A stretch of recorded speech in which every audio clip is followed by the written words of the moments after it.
Bonjour, je suis Rémi Mathieu, je travaille comme chercheur scientifique, directeur de recherche émérite au Centre national de la recherche scientifique à Paris.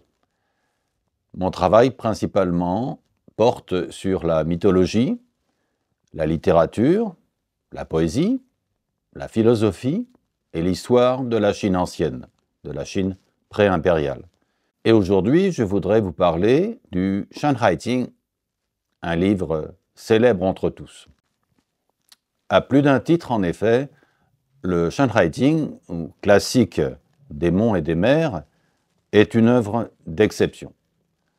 C'est le premier livre de géographie de l'Antiquité chinoise et l'un des plus remarquables ouvrages de mythologie de l'époque pré-impériale.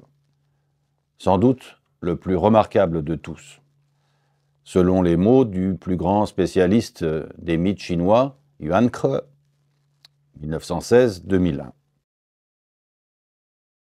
Comme tous les ouvrages de la Chine ancienne, celui-ci fut vraisemblablement composé en différentes phases, au cours de plusieurs périodes, littérairement et scientifiquement riche des printemps et des automnes et des royaumes combattants.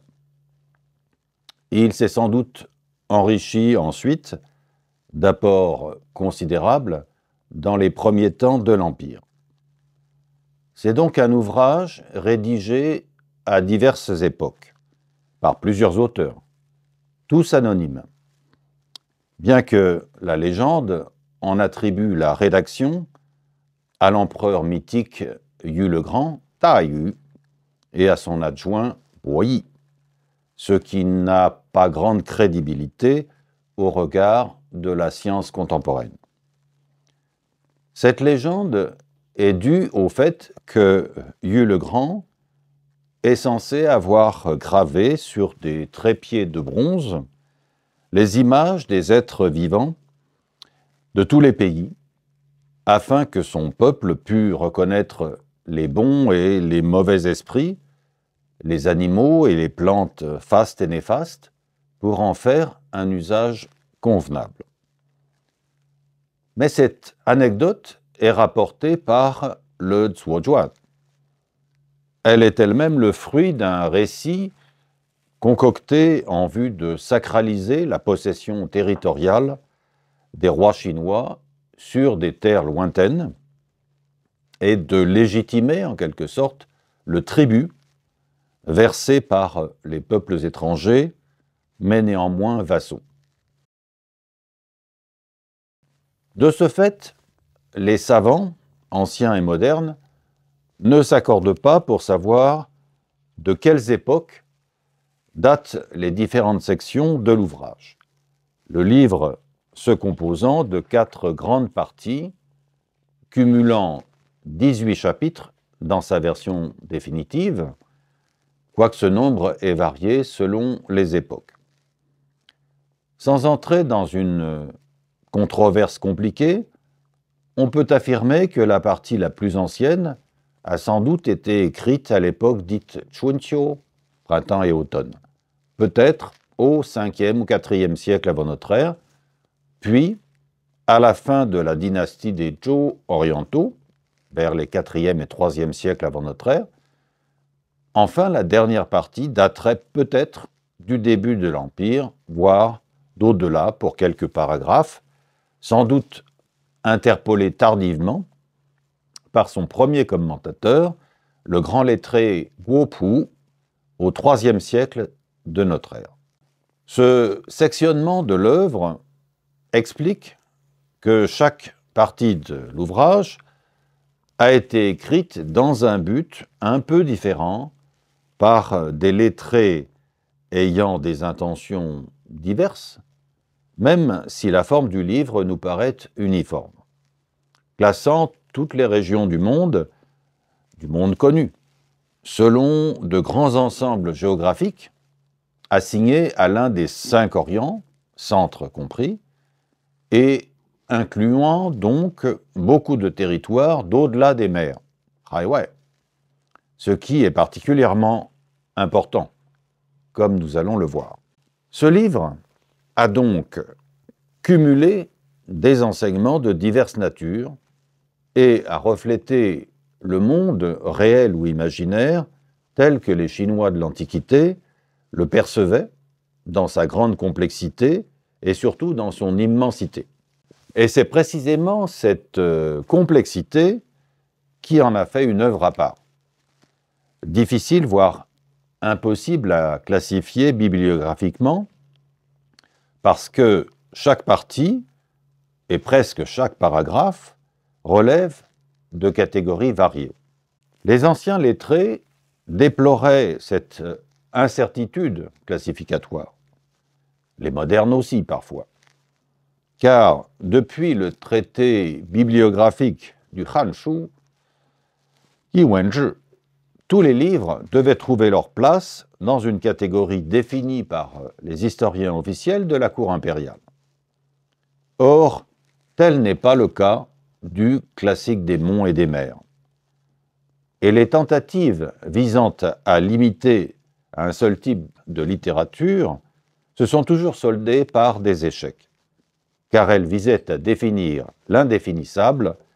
Le Shanhaijing est une catégorie littéraire à lui tout seul.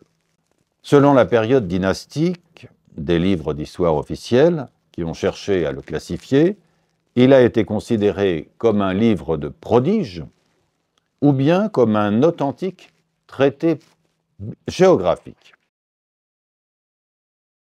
Premièrement, dans la partie la plus ancienne du Shanhaijing, chapitres 1 à 9, il s'agit assurément d'une géographie descriptive qui couvre un espace vaste comme le monde alors connu. C'est à ce titre qu'il fut indexé comme géographie par les traités bibliographiques du Suishu et par ceux des deux Trangshu, comme par celui des Songshi. Mais cette géographie, même, n'est pas intéressée que par la forme des montagnes, des rivières, des lacs et des forêts. Elle intègre 10 000 choses qui y vivent et fournissent l'alimentation des hommes, comme celle des animaux, et surtout des esprits. À noter que, malgré son titre, le Shanhaijing ne parle presque jamais des mers, mais toujours des montagnes et des cours d'eau. La mer est d'ailleurs une vaste zone presque inconnue des géographes chinois. La seule exception y est une allusion succincte au dieu de la mer, Haishen, au chapitre 14, dont on ne nous dit presque rien, sinon qu'il aurait eu une figure humaine et sans doute un corps d'oiseau. Il y a donc dans cet ouvrage une interaction entre la vie des monts et des eaux et celle des êtres vivants qui y évoluent, y vivent et y meurent. Celle des uns alimentant bien évidemment celle des autres, grâce aux animaux et aux plantes que leur sol contribue à nourrir. L'œuvre n'est donc pas qu'une simple cartographie des territoires. Elle en dépeint toutes les richesses végétales et faunistiques et le profit qu'en peuvent tirer les hommes pour leur survie, physiologique et spirituelle, voire religieuse. Mais elle est surtout une géographie des paysages, de la nature, sans mention des hommes ni des villes ou villages qu'ils habiteraient. Car, j'y reviendrai dans un instant, le monde terrestre n'est pas peuplé que d'humains. Il l'est aussi par des puissances spirituelles innombrables qu'il convient ainsi d'alimenter pour ne pas risquer leur colère, selon les croyances de la religion chinoise traditionnelle. Il est donc indispensable de connaître leurs noms, leurs formes et les cultes qui leur sont dus, donc les lieux qui conviennent à ces cultes. Car si la géographie naît d'abord des besoins politiques et militaires, elle ne s'y réduit pas.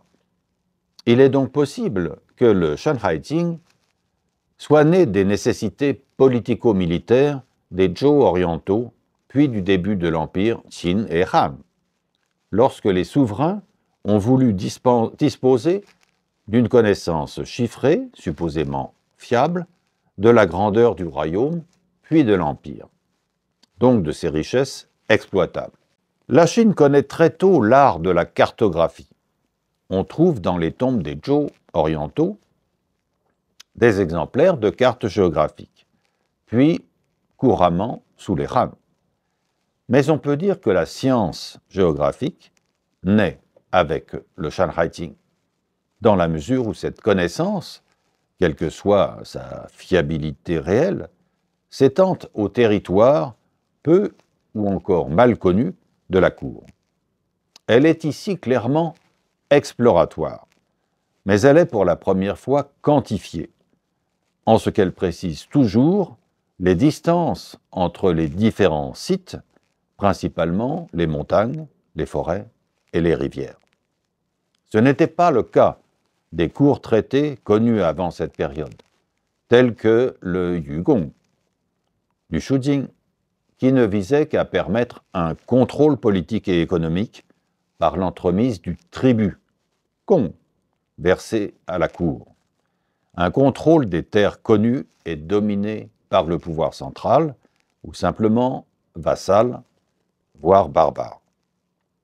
Par ailleurs, les informations géographiques recueillies dans les textes anciens, comme le Shijing ou le Chuanqiu, n'ont rien de systématique et n'ont absolument pas pour fonction de procurer un savoir objectif, ou supposé tel, de la terre chinoise et moins encore des territoires barbares. À ce titre, le Shanhaijing crée un modèle dont s'inspirera le Shuiqingzhu et les œuvres qui lui succéderont dans le domaine de la géographie considérée comme une science. On songe là au Guadi-zhi au 7e siècle de notre ère. Il se présente en tout cas comme un ouvrage d'une grande fiabilité. L'empereur Ming des Han, Han Mingdi, l'offrit un jour au roi Qing, Jingwang, pour l'aider à entreprendre des travaux hydrauliques dans son royaume.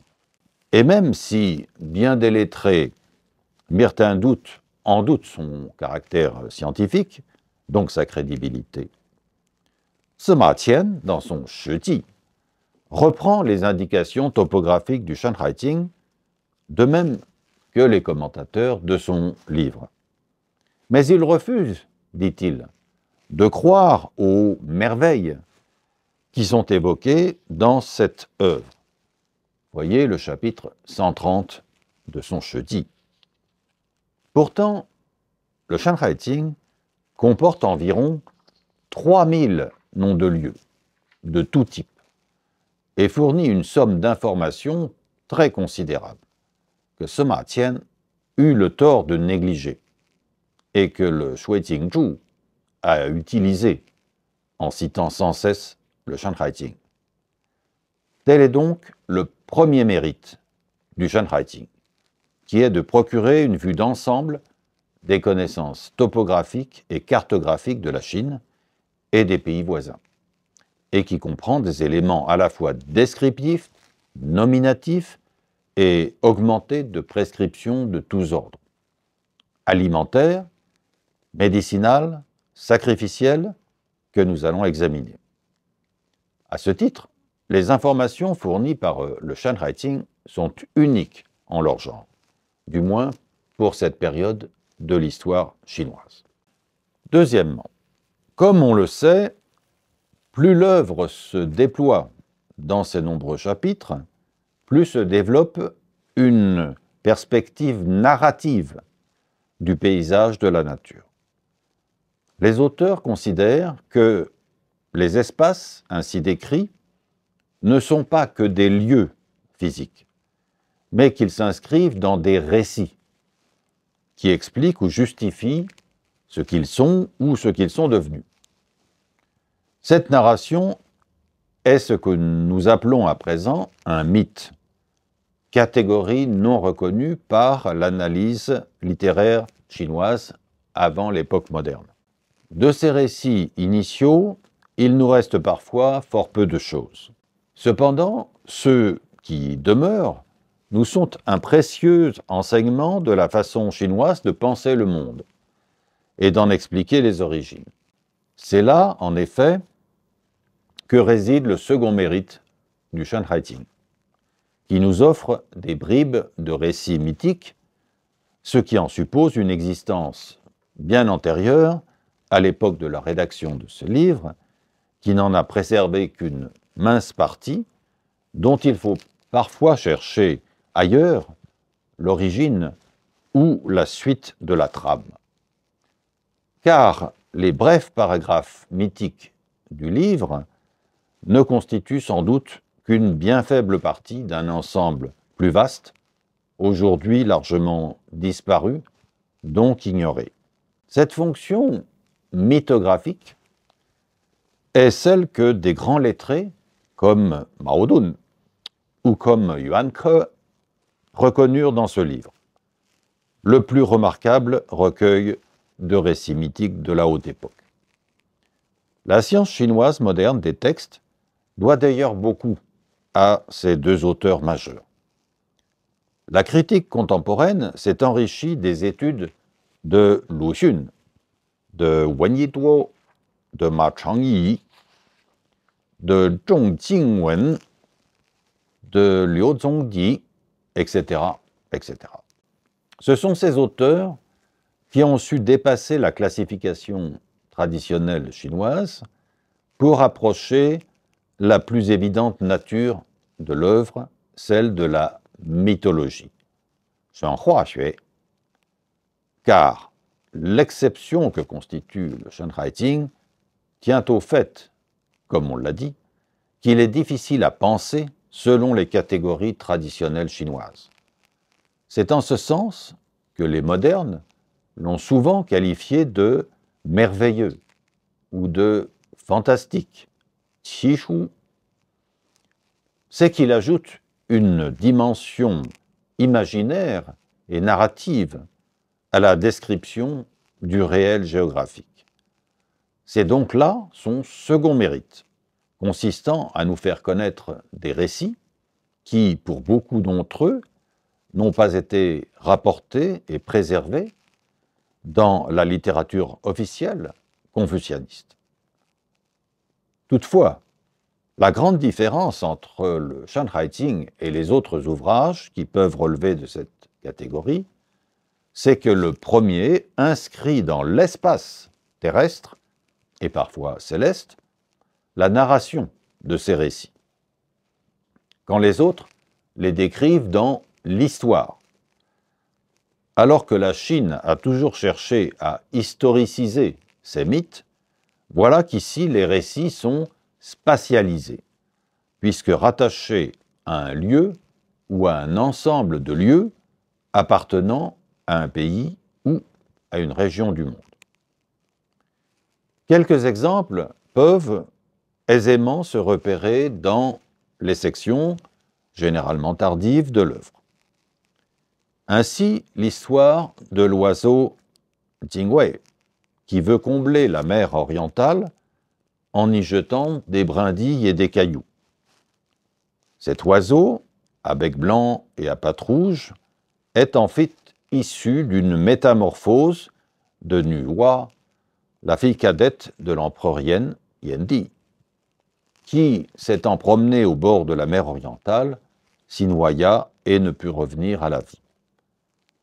C'est alors, dit-on, qu'elle devint un oiseau Jingwei, qui a pour habitude de combler la mer à l'aide de ses petits cailloux et des brindilles des arbres qu'il va prendre sur les monts occidentaux pour en les jeter dans la mer orientale. Cette histoire merveilleuse, malgré son extrême brièveté, a été reprise par différents poètes à la fin des Han, puis chez Trao Yuanming au IVe siècle, dans son beau poème « Lecture du Shan Haiting », où il décrit cet épisode. Il rapporte que l'oiseau Jingwei saisit dans son bec des brindilles pour en combler la mer turquoise, Zhangkai. ainsi que dans des textes mythologiques des 6 dynasties, comme le Shu Yi Ji, chapitre 1, ou encore le Lie Xian Zhuan, chapitre 1.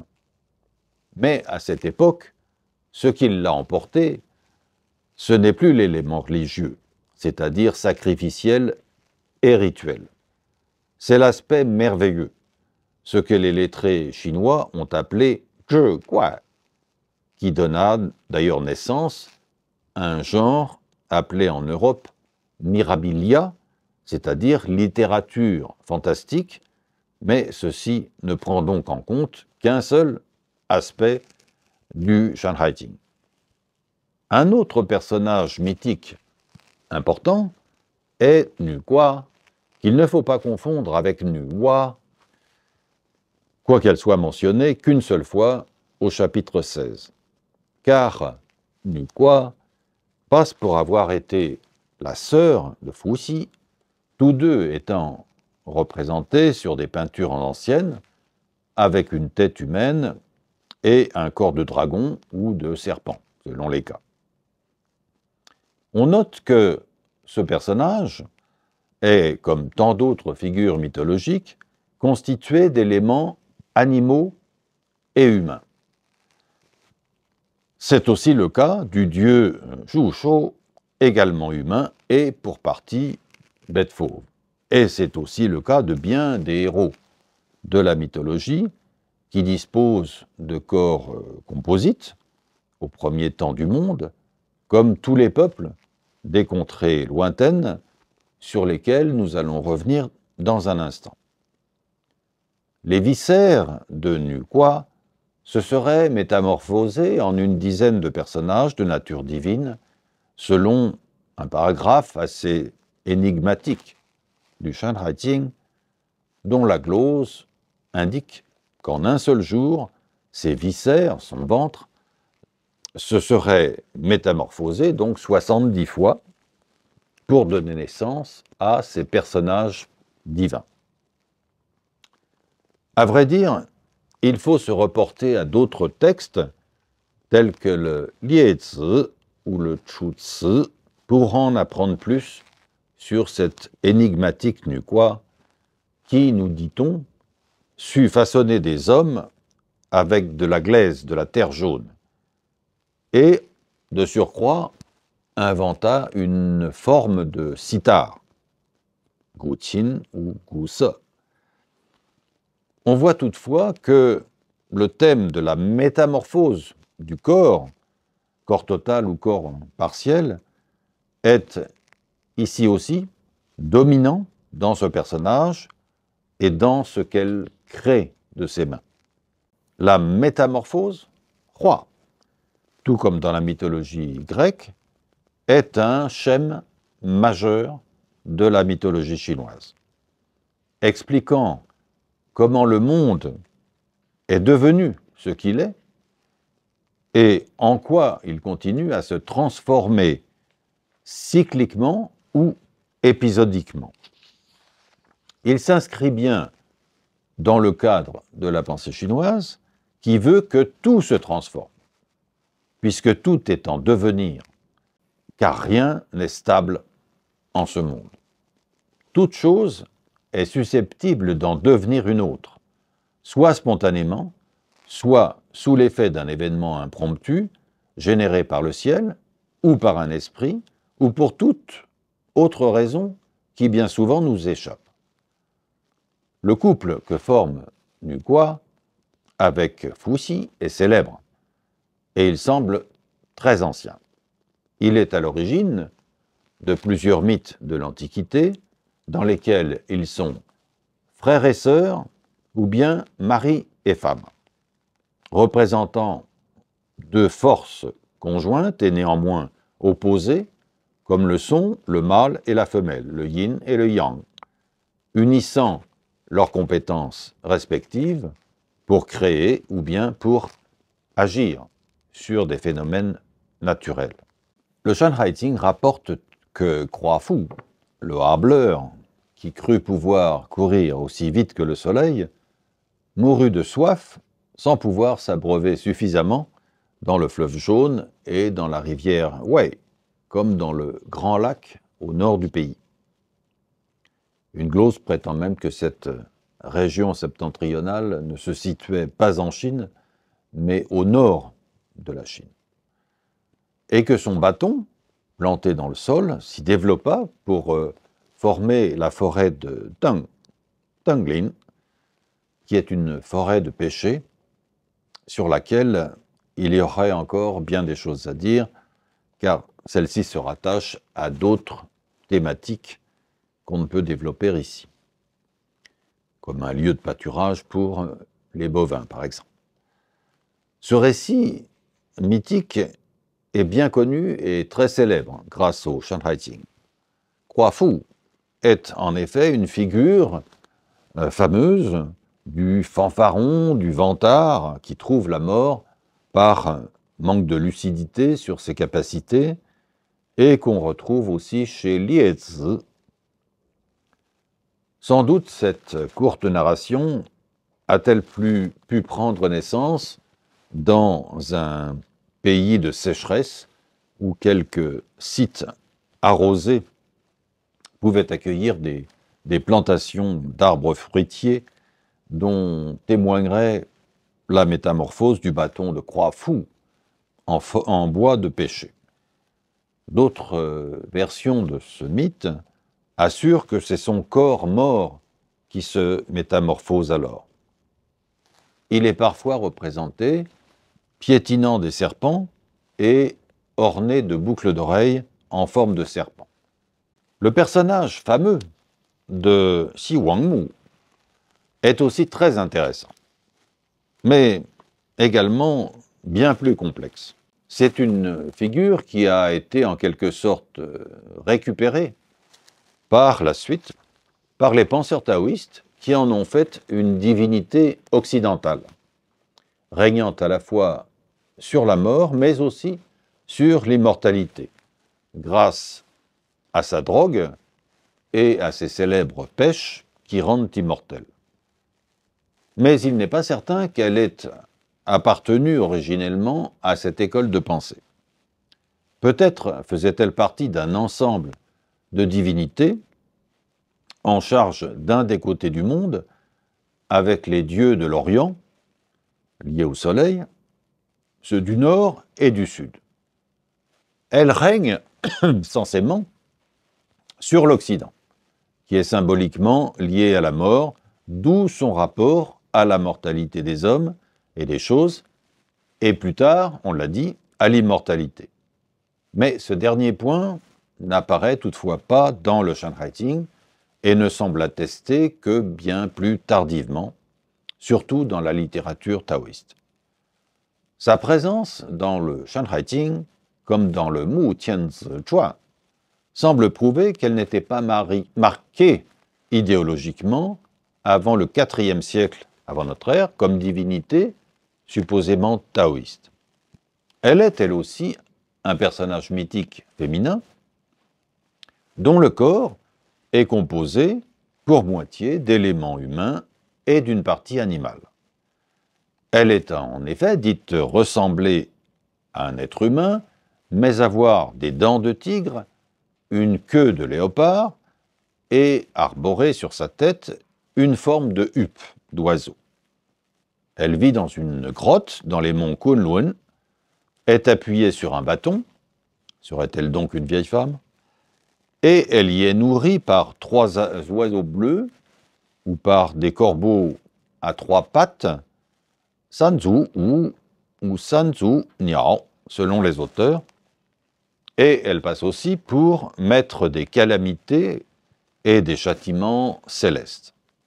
On note que les corbeaux sont des oiseaux charognards, se nourrissant donc de bêtes mortes, et que Xi Wangmu est en charge des punitions mortelles. Dans la mythologie taoïste, comme je l'ai indiqué, elle sera considérée à la fois comme une déesse mortifère et comme maîtrisant l'immortalité par ses recettes. Par la suite, les penseurs taoïstes ont affirmé qu'elle aurait confié cette drogue d'immortalité à l'archer Yi. Mais la femme de l'archer Yi, Chang'e la déroba à son mari et s'enfuit dans la lune où elle se trouve toujours, comme on sait, et comme le rapporte le Huainanzi. On n'en dira pas plus sur la présence de Xi Wangmu dans le Shanhai Jing, mais c'en est l'une des apparitions les plus anciennes dans toute la littérature. On en trouve d'autres mentions dans les ouvrages du IVe et IIIe siècle avant notre ère, comme le Zhuangzi, le Liezi, et jusqu'au début de l'Empire chez Huainanzi, et même chez Sima Xianggu, au IIe siècle avant notre ère, sous les premiers Han. On voit cependant que le thème de l'immortalité apparaît bien dans le Shanhai Jing, en particulier dans l'aspiration à l'obtenir à l'aide d'une drogue qui permettrait de ne pas mourir. Cette aspiration à ne pas mourir est d'ailleurs une grande constante de la pensée chinoise, puisqu'on la repère comme souhait dès les plus anciens poèmes du Shijing, par exemple dans la formule « Puissiez-vous ne jamais mourir » qu'on adresse au ciel ou aux ancêtres au bénéfice d'un hôte de marque, voire même du roi. Le Shiji rapporte d'ailleurs que, dès le IVe siècle avant notre ère, on se préoccupa de rechercher la drogue d'immortalité dans les îles censément peuplées d'immortels, au large de Pranglai, une île montagneuse que le Shanhai Jing affirme se situer au milieu de la mer Bohai, et la glose indique que le palais qui s'y trouve est entièrement fait d'or et de jade, et qu'il est peuplé d'immortels. Tous les animaux et les oiseaux qui s'y trouvent sont tout blancs, citant la glose de Guopu et le Liezi. Voilà ce qu'on peut dire donc de Xi Wangmu dans le Shanhai Jing. La lecture du Shanhai Jing montre qu'il fut vraisemblablement fabriqué à partir de nombreux récits mythiques épars, pour beaucoup perdus ou supprimés, surtout par la critique confucianiste, autant de récits d'origines très diverses, géographiquement et historiquement parlant. C'est le cas bien connu, par ailleurs, de Yu le Grand, Ta Yu, maître incontesté du paysage chinois, qui a su canaliser les eaux des rivières débordées, dont nous parle évidemment le Shanhai Jing à de nombreuses reprises, toujours à propos de l'aménagement du monde qu'il sut accomplir à la force de ses bras. On a noté que bon nombre de ces héros, négatifs ou positifs, sont très proches du règne animal, par le corps ou par l'esprit. C'est qu'en effet, les animaux occupent dans ces récits mythiques une place importante. Dans les mythes, comme dans la réalité de la faune décrite, les quadrupèdes sont majoritaires et surtout les singes. Les insectes sont presque absents de ces images des paysages et des descriptions mythiques. Je prendrai quelques illustrations dans les récits ayant trait aux animaux qui ont une si grande importance dans les mythes chinois, donc dans le Shanhai Jing en particulier. C'est par exemple le cas du corbeau, un animal sauvage qui occupe une place à part dans le bestiaire mythologique de la Chine ancienne. Le corbeau à 3 pattes ou à 3 griffes, Sanzu, est en effet un oiseau solaire, puisqu'il se tient au centre du soleil et le symbolise dans toute la poésie ancienne, voire jusqu'à nos jours. Il est évoqué dans le chapitre 14 du Shanhai Jing, dans un passage succinctement consacré à la marche du soleil, lequel, sorti de l'océan, se pose sur un mûrier et contient en son centre un corbeau. Dès lors qu'il a disparu derrière l'horizon, un autre soleil apparaît à son tour, contenant lui aussi un autre corbeau en son centre.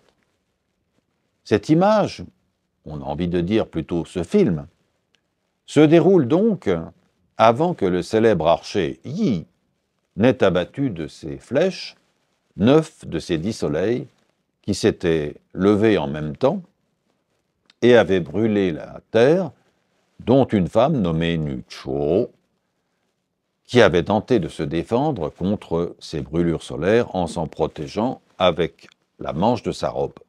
On voit donc que grâce au Shanhaijing, la Chine a connu un mythe d'inondation générale de la Terre combattu par Yu le Grand, mais aussi un mythe d'incendie total de la Terre combattu par l'archer Yi, grâce à ses flèches qui transperçaient les fameux corbeaux porteurs des soleils multiples et dont les plumes, dit-on, se répandirent çà et là sur le sol.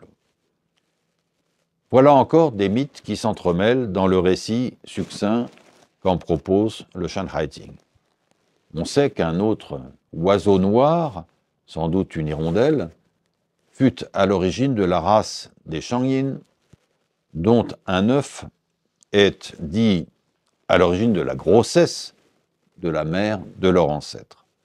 Mais ce mythe fondateur des Shang n'est pas connu du texte du Shanhaijing, alors qu'il est présent dans le Shijing. Le Shanhaijing est donc un livre tout à fait exceptionnel, mais mythologiquement, il n'est pas isolé dans la littérature ancienne.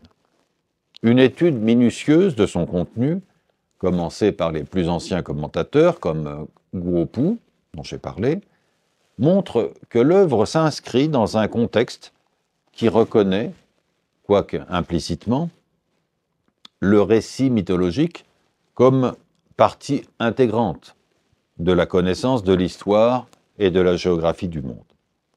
En effet, contrairement à la pensée grecque, qui distingue le mythe de l'ordre de la croyance et la logique de l'ordre de la raison, la pensée chinoise n'établit pas de frontières nettes entre eux. Même si certains grands lettrés, comme Sima Qian, émettent des doutes quant à la véracité des récits ainsi rapportés, auxquels ils disent ne pas accorder foi, ne pas faire confiance. Il est en effet aisé de trouver des parallèles entre les courtes narrations de cet ouvrage et celles de quelques grands textes classiques, comme le Lü Shi Chunqiu ou le Chu Ci, en particulier dans son chapitre Tian Wen, voire des auteurs taoïstes déjà cités comme Zhuangzi, Liezi et surtout Huainanzi sous les Han. C'est d'ailleurs l'une des raisons pour lesquelles ce classique fut parfois rangé, à tort, parmi les ouvrages taoïstes, ce qu'il n'est en aucune manière. Voyez cependant le Tao Zhang. Mais la différence majeure entre ces dernières œuvres et le Shanhaijing est que celui-ci, par sa nature même mythologique, tandis que les autres ne le sont que parce qu'elles empruntent des éléments narratifs pour illustrer leur vision du monde sous l'angle du Tao. Le mythe raconte plus qu'il n'explique ou justifie un état de choses, alors que les ouvrages de mythologie taoïste, de philosophie taoïste, comme Zhuangzi ou Huainanzi, tentent à comprendre et à faire comprendre pourquoi le monde est ainsi, selon leur perspective taoïste. Ils en proposent donc une origine logique à leurs yeux. Seule l'école taoïste admet en effet que la connaissance du monde et des choses ne se limite pas à un savoir intellectuel, mais qu'elle suppose une communion avec les êtres vivants qui composent le monde, en particulier les animaux, les plantes, avec lesquels nous formons un grand tout, une unité insécable. Seuls les mythes et les légendes rendent compte de cette interaction entre les hommes et les autres êtres vivants. Il s'agit là à la fois parfois d'un savoir d'origine populaire, à tel point que les récits font état de la communication, parfois même de la communion, entre eux et les humains, qui ont été communication, qui a été catégorisée au XXe siècle comme une littérature populaire essentiellement orale. Minjian Wenxue en chinois. Ce qui n'est pas faux, mais qui ne rend pas compte de la volonté de construire une logique du monde qui existe dans le mythe. La défiance des confucianistes à l'égard des récits fantastiques ou théogoniques en a limité la présence dans la littérature canonique. Shujing, Shijing, le Yijing, le Liji, cette présence a été limitée à la part minimale requise pour assurer le prestige des familles royales régnant sous les Shang et surtout sous les Zhou, comme on le voit dans certains récits des Xiaoya et Daya, voire dans les Song, Shijing. Il s'agit là d'ensembles narratifs qui a trait à des motivations qu'on peut dire politiques, en ce qu'elles justifient la domination d'une famille, d'un clan, d'une classe sociale, par son origine divine, voire céleste. Ce refus de tout récit perçu comme fantastique explique le rejet par la classe lettrée de ce qui ne lui apparaissait pas comme une vraie connaissance de l'intelligence, mais comme un propos décousu, peu crédible, un xiaoshuo, comme dit Zhuangzi. Le catalogue général de la collection complète des ouvrages réunis en 4 recueils, en chinois Si Ku Quanshu Zongmu Ti Yao, l'a d'ailleurs défini comme étant le plus ancien ouvrage de récit, xiaoshuo, ce qui peut sembler étrange dans la mesure où les récits n'y occupent qu'une place très modeste par rapport aux larges descriptions géographiques. Il en va bien autrement dans la mythologie populaire, étroitement liée à la religion du peuple des campagnes, au contact avec les êtres de la nature et dont on trouve tant d'éléments dans le Shanhaijing.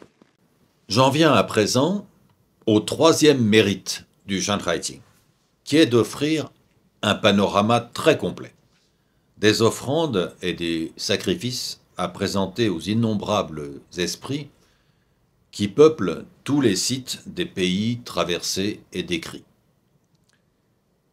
On peut presque parler à son sujet de géographie religieuse, puisque ces puissances spirituelles qui règnent sur les cours d'eau, les montagnes, les forêts, sont honorées par les habitants de ces lieux et doivent recevoir des offrandes qui leur conviennent en propre. Il en va ainsi, par exemple, du fleuve jaune, Rebuo, le comte du fleuve, qui est une des principales divinités chinoises antiques. Comme beaucoup d'esprits des eaux, il s'agit là d'un personnage qui s'est noyé dans le fleuve et en est devenu le dieu sous diverses appellations, dont Bingyi, décrit avec une face humaine et parfois un corps de poisson, est monté dans un char tracté par des dragons. Les sacrifices aux dieux du fleuve étaient parfois sanglants, mais le Shanhaijing n'en parle pas. Notons que les mentions des sacrifices religieux disparaissent après les premiers chapitres de l'œuvre et ne concernent donc pas les pays et les peuples étrangers. De plus, ces prescriptions religieuses diffèrent de celles que recommande le Liji, qui s'adresse majoritairement aux rois et aux chefs de principauté, quand celles du Shanhaijing semble s'adresser aux populations locales, du moins à leur chef des sacrifices. Or, le Shanhaixing distingue plus de 200 noms d'esprits de diverses natures, dont, notons-le, une quarantaine de divinités féminines, généralement qualifiées de nues quelque chose.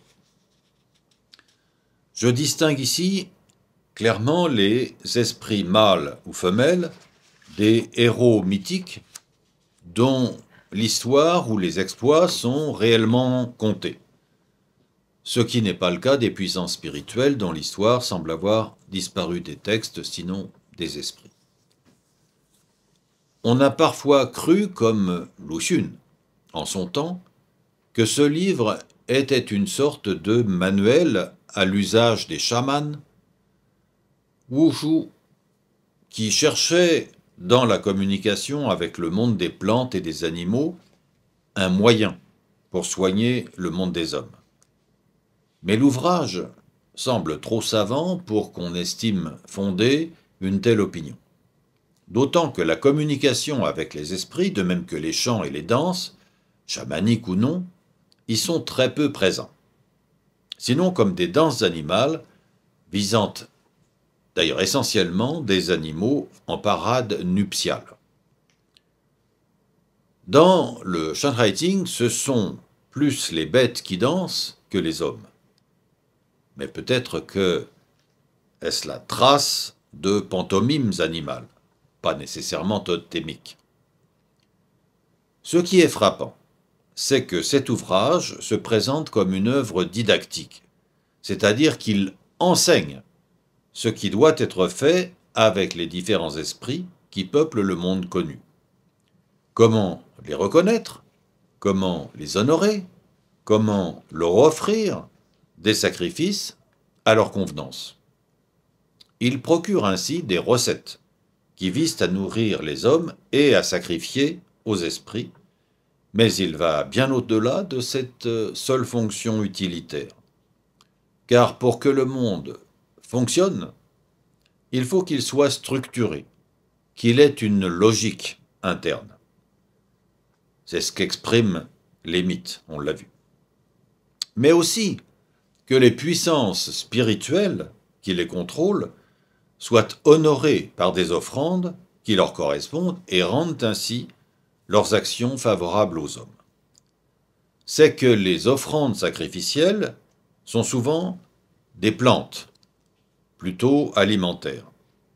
En fait, les esprits se nourrissent de ce qui nourrit les hommes, viande ou céréales notamment. Et ceci vaut pour beaucoup de civilisations, sinon toutes, donc pour la Chine également. Prenons, là encore, quelques exemples. Ainsi, dans le chapitre 5, on présente des offrandes de riz, d'alcool fermenté bien sûr, et des 3 animaux de sacrifice au mont Shoushan. On offre à la rivière Shishui, qui coule à ses pieds, un chien noir, une poule, une chèvre, un jade, ainsi que des pièces de soie. On invite l'esprit de la montagne à venir recevoir les offrandes au cours d'un banquet. Comme le dit un autre paragraphe du même chapitre, si tous les sacrifices sont faits selon les règles, la paix et la tranquillité du royaume régneront partout sous le ciel. Une conclusion que ne renierait pas le Liji, ni même le Shijing. Dans ces passages, on décrit par le menu les figures de ces divinités, qui pour beaucoup ont également, on l'a vu, des corps composites à la fois humains et bestiaux, empruntant leur corps à des animaux domestiques, soit comme le porc, souvent disposant d'une face humaine et auxquels on sacrifie d'autres animaux, mais aussi des jades et des soirées. On voit donc qu'il y a une même logique dans la formation des personnages des esprits auxquels on sacrifie et des personnages qui forment la majeure partie des figures mythiques dont on a peint tout à l'heure quelques images. Beaucoup de ces plantes et de ces animaux, sacrifiés aux esprits, ont aussi pour vertu de servir aux hommes de remède, de médicaments, à de nombreuses maladies qui évoquent longuement le Shanhaiting. Ceci illustre la diversité, la richesse de la médecine populaire par les plantes aux temps anciens, telle qu'elle existait dans les grands traités médicaux et botaniques qu'ont été les Benzao, ou encore le Huangji Neijing.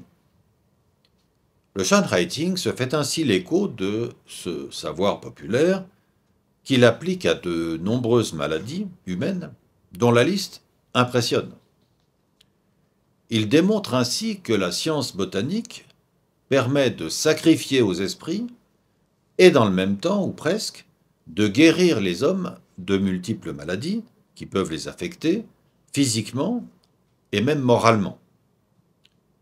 On observe que les plantes ainsi mentionnées ne sont signalées qu'en tant qu'elles sont utiles au plan nutritionnel, soit au plan médical, soit dans le domaine religieux, et parfois, on l'a vu, en mythologie au plan symbolique. À cet égard, le Shanhaiting nous apparaît comme l'un des plus anciens livres de médecine, du moins de pharmacopée, qui établit les listes de plantes efficaces, même s'il n'est pas un manuel de médecine reconnu, comme le seront le Neijing ou le Su Wen, par exemple, car il ne présente pas, sous une forme systématique, un catalogue de plantes médicinales, et encore moins un manuel de médecine établissant un classement des maladies humaines. Mais l'inventaire des maux qu'on y prétend soigner est très impressionnant par sa diversité, comme l'est la diversité des moyens thérapeutiques basés sur l'utilisation rationnelle des plantes, des animaux et des minéraux.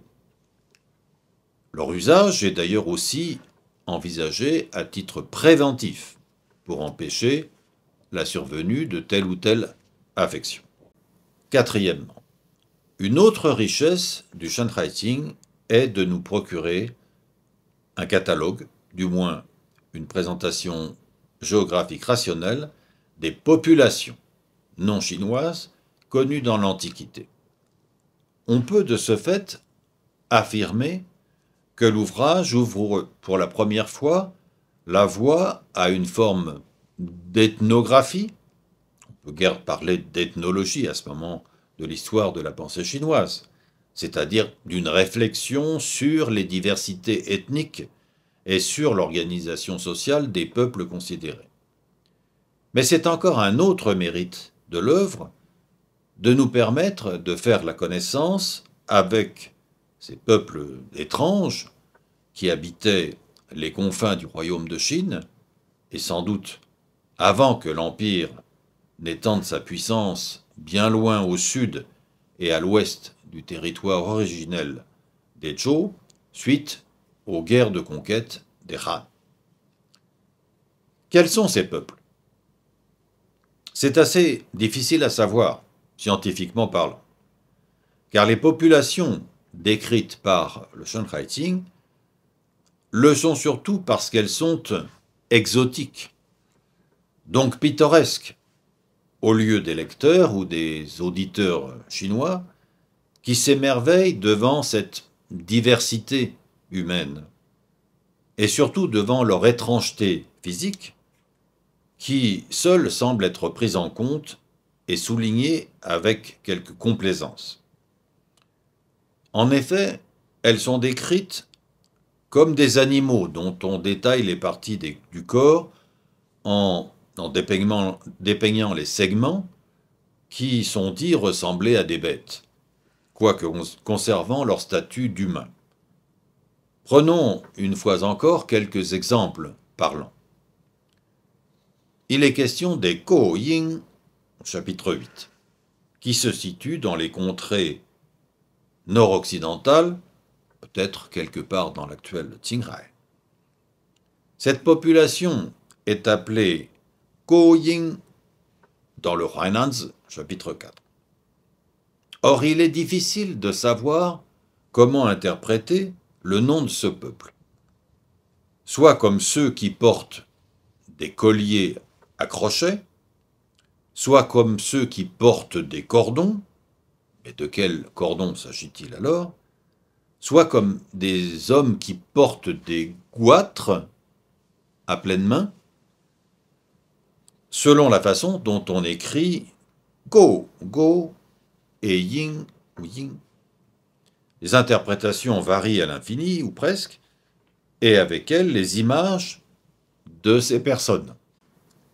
Ce peuple est d'ailleurs entouré d'autres populations tout aussi étranges, mais pourvues de particularités physiques fort curieuses qui les distinguent des humains en général et des Chinois en particulier.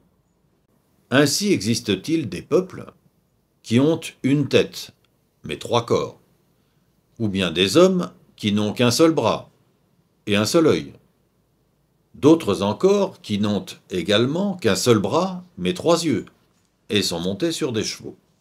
Ainsi en est-il du pays des démons, Guo, dont les habitants n'ont qu'un seul œil sur un visage humain. Il ne fait guère de doute que ces descriptions qui les présentent sont basées sur des rencontres avec des populations lointaines ayant adopté différents types vestimentaires ou différents modes de vie. On songe ici à l'Inde et à ses divinités à corps et à bras multiples. Mais il est vraiment très difficile de savoir à quel peuple ces appellations curieuses renvoient précisément, sans exclure qu'elles soient aussi, voire surtout, le fruit de l'imagination de leurs auteurs anonymes.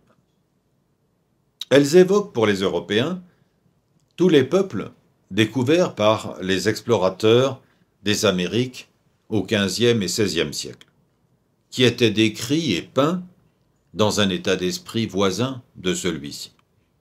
Il s'agissait de donner à penser que ces peuples n'avaient pas vraiment le statut d'humains et qu'ils pouvaient de ce fait être traités comme autant d'animaux, c'est-à-dire maltraités, voire même réduits en esclavage.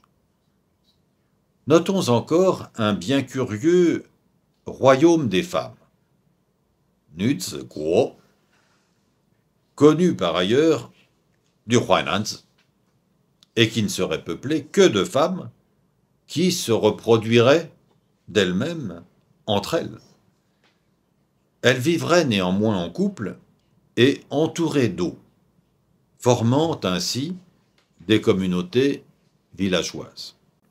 Il est par ailleurs encore question de géants, ou de gens à tête de porc, ou de barbares zhong, qui sont appelés zhong-chiens.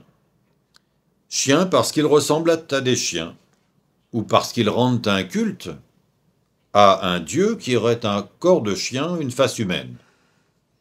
La liste de ces populations, mi-humaines, mi-animales, est ici fort longue.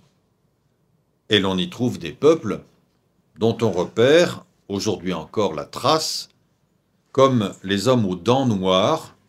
On sait que les ethnies de l'Asie du Sud se noircissent les dents, comme le faisaient les Japonais il y a encore peu de temps. Et l'on voit bien que cette description ne fait qu'établir la supériorité chinoise sur l'ensemble de ces nombreuses populations barbares. Ces peuples sont non seulement envisagés en tant que pays tributaires, apportant des matières précieuses ou des objets de valeur à la cour de Chine. Le Shanhaixing en procure des descriptions qui peuvent apparaître comme fantastiques et qui ont bien sûr été presque toujours interprétées comme merveilleuses, qi, plutôt que comme réalistes.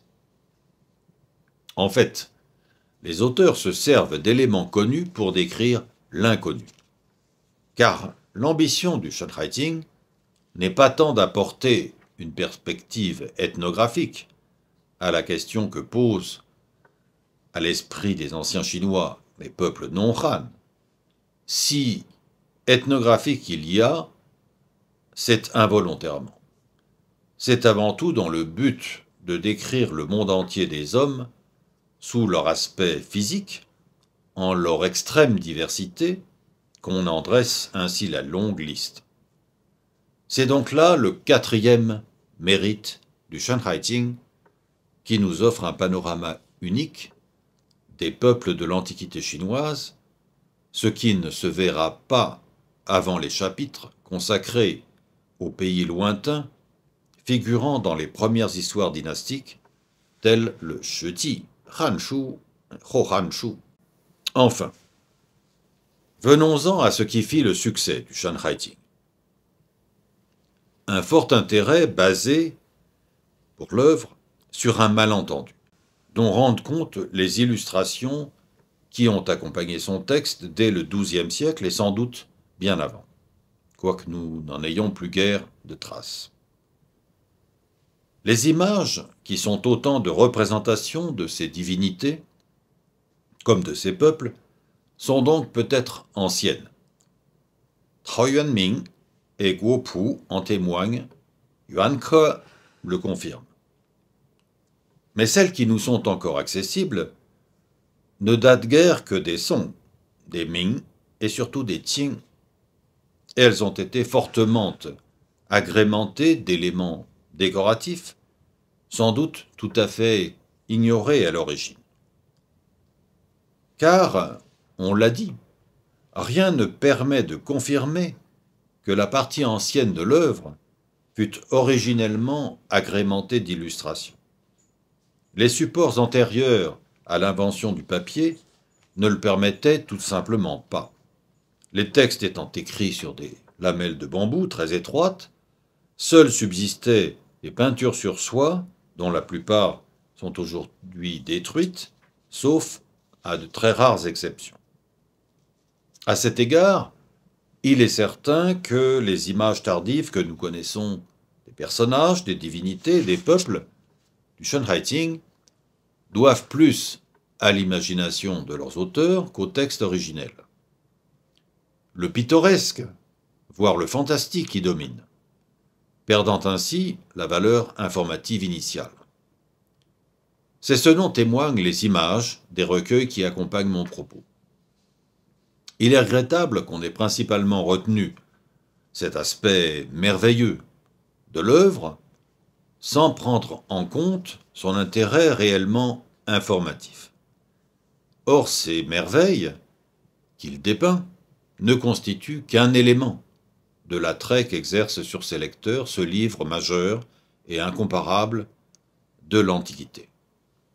C'est cet aspect qui a inspiré bien des artistes, poètes ou peintres en Chine, y compris jusqu'à l'époque contemporaine. En conclusion, je voudrais souligner que le Shanwriting n'a pas donné naissance à un genre littéraire, car sa spécificité n'a pas permis d'imaginer une nouvelle typologie à partir de son seul cas. Nous savons à présent, mais seulement depuis l'époque moderne, qu'il est le fondateur d'une forme d'appréhension du monde, qui ne relève pas de la philosophie, et moins encore de la morale, mais plus d'une rationalisation des espaces, qui répond à une logique classificatoire, typiquement chinoise. Après tout, Yu le Grand n'a-t-il pas été le premier à considérer que l'espace terrestre devait être connu et aménagé pour que les hommes y puissent habiter, y vivre et y honorer tous les esprits? Les trois étages du monde, l'homme, la terre, le ciel, peuvent ne pas toujours sembler correspondre à une organisation telle que les hommes la conçoivent pour leur usage propre. Cependant, ce monde est logique, c'est-à-dire cohérent, puisqu'on voit qu'il fonctionne. Les récits mythiques aident à le comprendre, à admettre l'état des choses et leurs origines, grâce à des narrations qui, contrairement au raisonnement de la pensée savante, emportent l'adhésion du lecteur ou de l'auditeur sans besoin de justification. Comme on l'a dit, ces récits procurent toujours une logique causale, qui fait peu de cas du réalisme. Le pouvoir des esprits consiste justement à agir en se dispensant souvent du réel et de la raison humaine. Cette pensée précède la raison philosophique des anciennes écoles de pensée.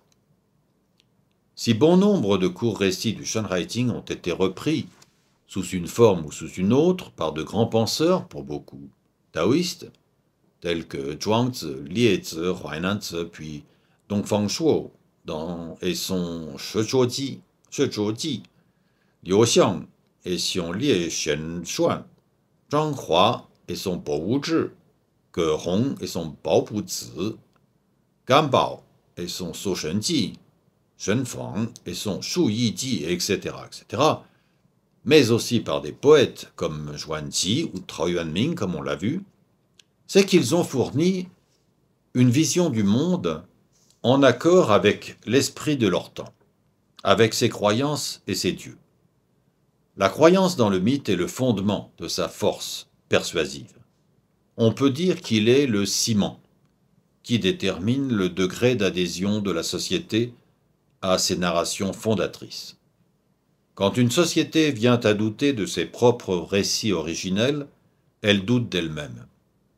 Elle rentre dans une phase de scepticisme qui ébranle les certitudes de ses propres origines. En Chine, la période de la fin des Han et des 6 dynasties est à la fois caractérisée par une grande production de récits fantastiques, les biographies d'immortels et d'esprits foisonnent, et celle d'une remise en cause des certitudes de l'Antiquité. Wang Chong, au 1er siècle de notre ère, a voulu mettre en doute les croyances de son temps. Mais les époques qui ont suivi ont généré, grâce au bouddhisme et au taoïsme religieux, de nombreuses formes mythologiques qui ont forgé un nouvel imaginaire tellement foisonnant. J'ai indiqué que le Shanwriting n'avait pas donné naissance à un type spécifique de littérature. De surcroît, il ne se rattache à aucune idéologie connue sous les royaumes combattants. Il n'est donc le porte-parole d'aucune école de pensée pré-impériale. Ce n'est pas tout à fait exact, dans la mesure où la géographie physique et économique s'est développée à partir des Han, pour des nécessités politiques évidentes. Les empereurs avaient besoin de savoir quelles étaient les dimensions et les richesses de leur territoire, et de ceux qu'ils envisageaient de conquérir et de soumettre. Cette connaissance s'appliquait aussi aux peuples étrangers, en particulier aux régions limitrophes des frontières de l'Empire, comme celles des barbares Miao et Zhong. À la même époque, comme je l'ai mentionné, se développe par ailleurs une littérature fantastique, qui représente l'autre versant de la compréhension du monde.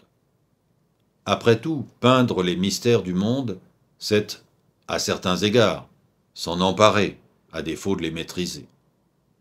Le Shanwriting avait la vertu de regrouper ces deux types de récits, à la fois réalistes et fantastiques, et quelques autres types d'enquêtes sur le monde d'alors, ainsi que je viens de le rappeler. L'analyse multidimensionnelle du Shanwriting doit être à la hauteur de nombreux domaines que cette œuvre nous donne à comprendre des connaissances et des croyances anciennes.